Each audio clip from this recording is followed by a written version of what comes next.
ইতিহাসের সবচেয়ে শক্তিশালী ও প্রতাপশালী ফারাও হিসাবে ইতিহাসবিদগণ যাকে চিহ্নিত করে থাকেন তিনি রামেসিস দ্য সেকেন্ড বা দ্বিতীয় রামেসিস।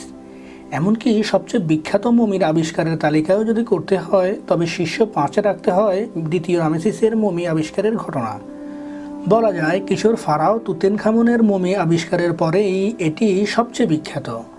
হয়তো এই প্রতাপের কারণেই অনেকের ধারণা ও বিশ্বাস পবিত্র কোরআন ও বাইবেলে বর্ণিত মূসা আলাইহিস সালামকে তাড়া করা ফারাও ছিলেন দ্বিতীয় রামেসিস, যদিও এটা প্রমাণিত কোনো ধারণা না। সেটাই আমরা খুঁজে বের করতে চেষ্টা করব, আর সাথে সাথে তার মমির আবিষ্কার নিয়ে আমরা অনুসন্ধান করব। তো বন্ধুরা, চলুন শুরু করা যাক।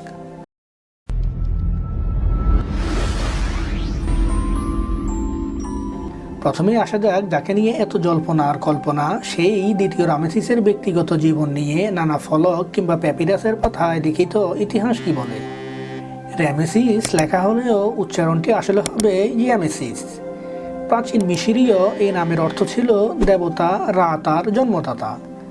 দেবতা রা বা প্রাচীন কুনিফর্ম ভাষায় রিয়া ছিলেন প্রাচীন মিশরের সূর্যের দেবতা। প্রধানত ঈগল পাখি কিংবা দুপুরের সূর্যের প্রতীক দিয়ে তাকে প্রকাশ করা হতো।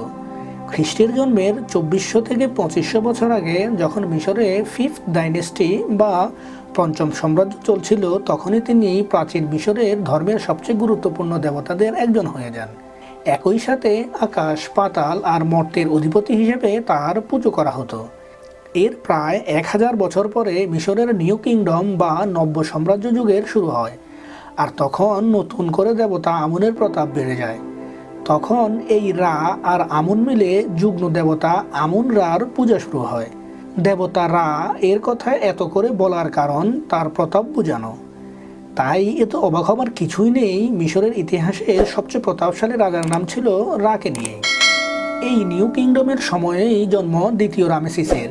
মিশরের 19th ডাইনেস্টি বা 19তম সাম্রাজ্যের তৃতীয় ফারাও রামেসিস খ্রিস্টের জন্মের 1303 বছর আগে জন্ম নেন।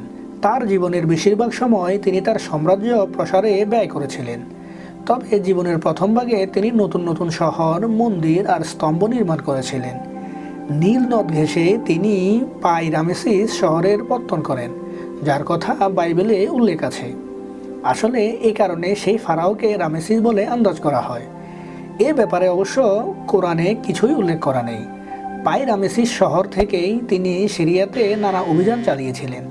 তার বাবা দ্য ফার্স্ট সেতাই তাকে 14 বছর বয়সেই প্রিন্স রিজেন্ট হিসেবে দায়িত্ব দেন।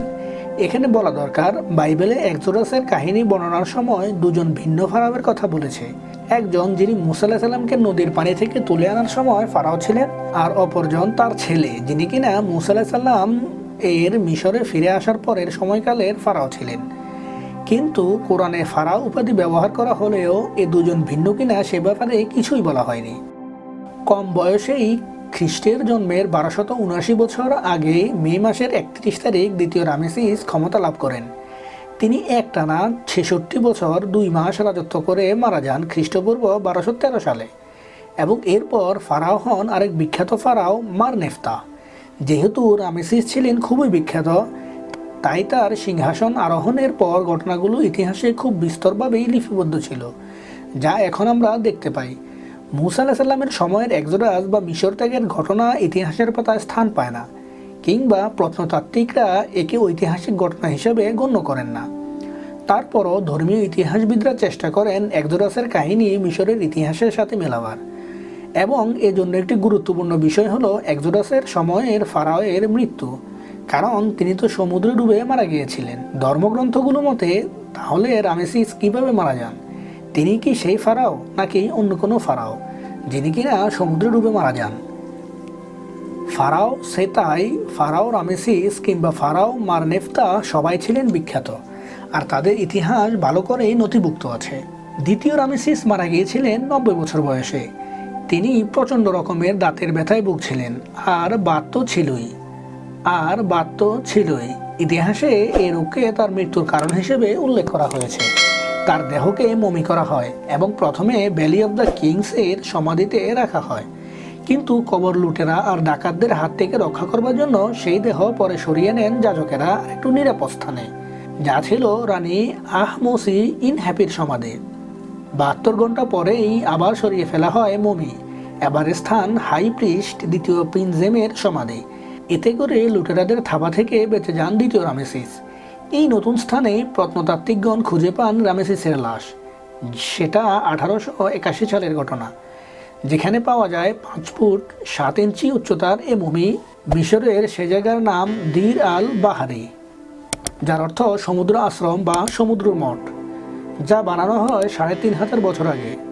নীল নদের পশ্চিম তীরে মিশরের লুক্সর শহরের বিপরীতে এর অবস্থান। থিবান নেক্রোপোলিস বা মৃত্যুপুরী এর অংশ এটি।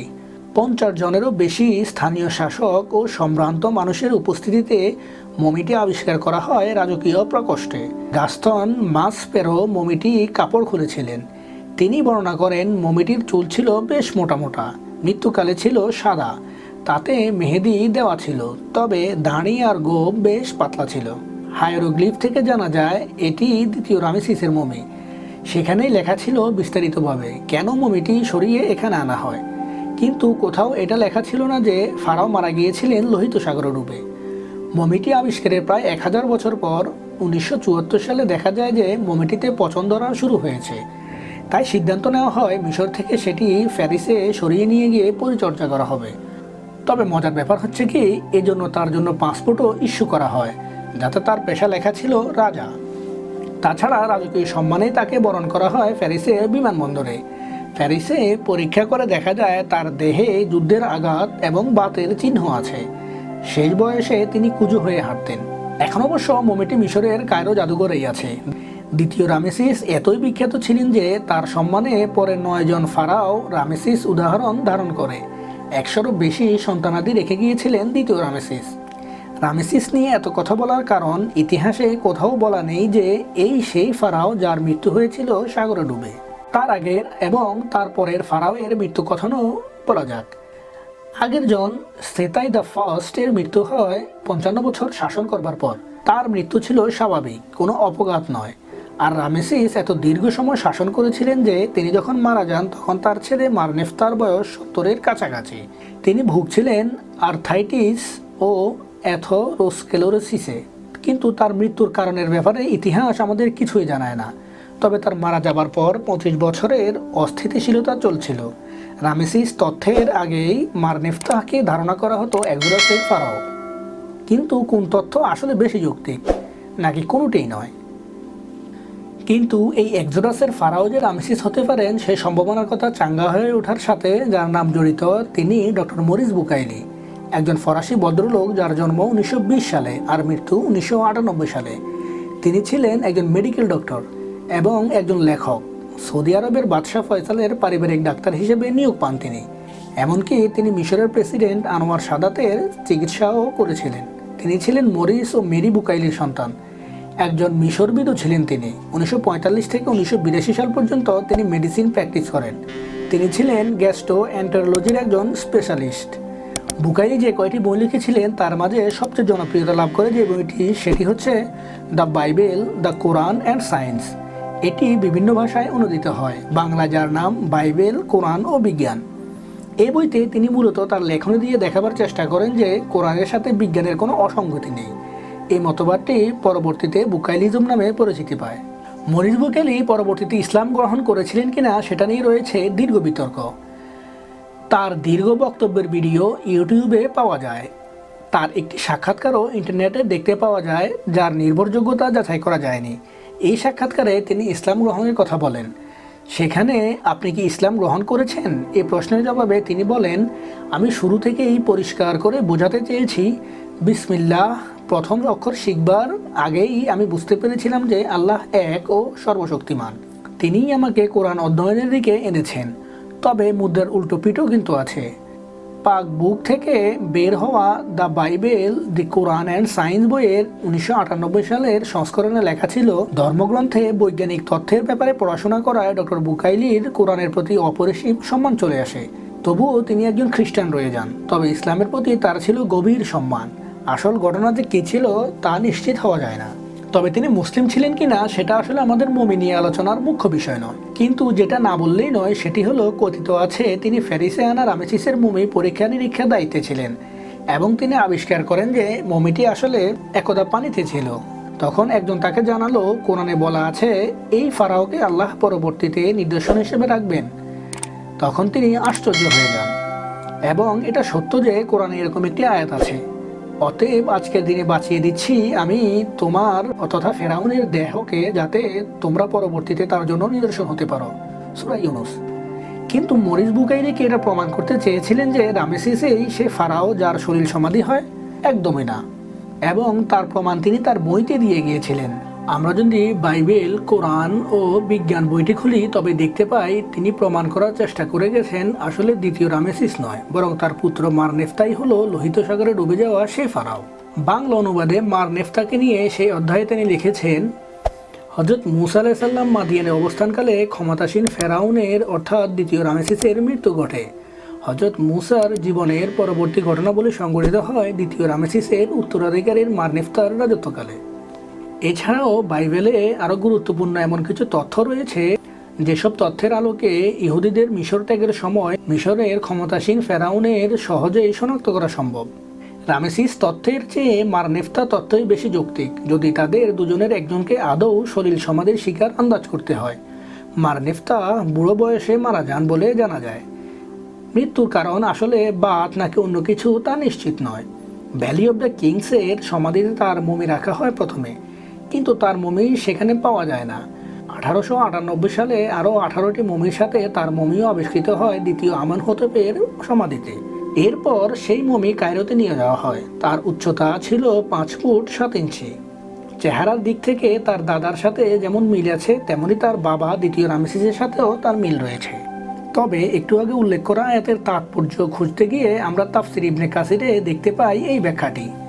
সূরা ইউনূসের আয়াতটি হচ্ছে, সুতরাং আজ আমরা তোমার দেহটি রক্ষা করব যাতে তুমি তোমার পরবর্তীদের জন্য নিদর্শন হয়ে থাকো। আর নিশ্চয়ই মানুষের মধ্যে অনেকেই আমাদের নিদর্শন সম্বন্ধে গাফিল। এখানে ফেরাউনকে উদ্দেশ্য করে বলা হয়েছে যে জলমগ্নতার পর আমি তোমার লাশ পানি থেকে বের করে দেব যাতে তোমার এই মৃতদেহটি তোমার পরবর্তী জনগোষ্ঠীর জন্য আল্লাহ তাআলার মহাশক্তির নিদর্শন ও শিক্ষণীয় হয়ে থাকে। কাতাদা বলেন, সাগর পাড়ি দেওয়ার পর মূসা আলাইহিস সালাম যখন বনী ইসরাইলকে ফিরাউনের নিহত হবার সংবাদ দেন তখন তারা ফিরাউনের ব্যাপারে এতই ভীত সন্ত্রস্ত ছিল যে তারা অস্বীকার করতে লাগলো এবং বলতে লাগলো যে ফেরাউন আসলে ধ্বংস হয়নি। আল্লাহ তাআলা তাদের সঠিক ব্যাপার প্রদর্শন এবং অন্যদের শিক্ষালাভের উদ্দেশ্যে একটি ঢেউয়ের মাধ্যমে ফেরাউনের মৃতদেহটি তীরে এনে ফেলে রাখলেন, যা সবাই প্রত্যক্ষ করলো। তাতে তার ধ্বংসের ব্যাপারে তাদের নিশ্চিত বিশ্বাস এলো এবং তার লাশ সবার জন্য নিদর্শন হয়ে গেল। লাশের কি পরিণতি হয়েছিল তা সঠিকভাবে জানা যায় না। তবে ফারাও যেই হয়ে থাকুক না কেন তার শেষ মুহূর্তের ঘটনা কোরআনে ঠিক এভাবে বর্ণিত আছে, আমি বনী ইসরাইলকে সাগর পার করে দিলাম আর ফারাও এবং তার সেনাবাহিনী তাদের পিছু নিল দুরাচার আর শত্রুতাবশত। কিন্তু যখন পানি ফিরে এসে তাদেরকে ডুবিয়ে দিতে লাগলো তখন ফারাও বলল, আমি বিশ্বাস করি যে বনী ইসরাইলের মাবুদ ছাড়া আর কোনো মাবুদ নেই। আমি এখন ইমানদারদের অন্তর্ভুক্ত। এখন বলছো এ কথা, অথচ তুমি না আগে নাফরমানি করেছিলে, ছিলে পথভ্রষ্টদের অন্তর্ভুক্ত। অতএব আজকের দিনে বাঁচিয়ে দিচ্ছি আমি তোমার দেহকে যাতে তোমার পরবর্তীদের জন্য নিদর্শন হতে পারে না। আর নিঃসন্দেহে বহু লোক আমার মহাশক্তির প্রতি লক্ষ্য করে না। এটি হচ্ছে সূরা ইউনূসের 90, 91, 92 আয়াত। বন্ধুরা, এর পরের পর্বে আমরা আবার ফিরে যাব সাগর পাড়ি দেওয়া বনী ইসরাইলের ঘটনায়। বন্ধুরা, আজকের এপিসোড এ পর্যন্তই। ভিডিওটি কেমন লেগেছে কমেন্ট করে জানাতে ভুলবেন না। ভালো লাগলে লাইক ও শেয়ার করবেন এবং আমাদের চ্যানেলে নতুন হয়ে থাকলে সাবস্ক্রাইব করে আমাদের সাপোর্ট করবেন। দেখা হবে পরবর্তী এপিসোডে। ততক্ষণ পর্যন্ত ভালো থাকুন, সুস্থ থাকুন, নিজের চারপাশ পরিষ্কার পরিচ্ছন্ন রাখুন, নিজে সুস্থ থাকুন, অন্যকেও সুস্থ রাখুন। আল্লাহ হাফেজ।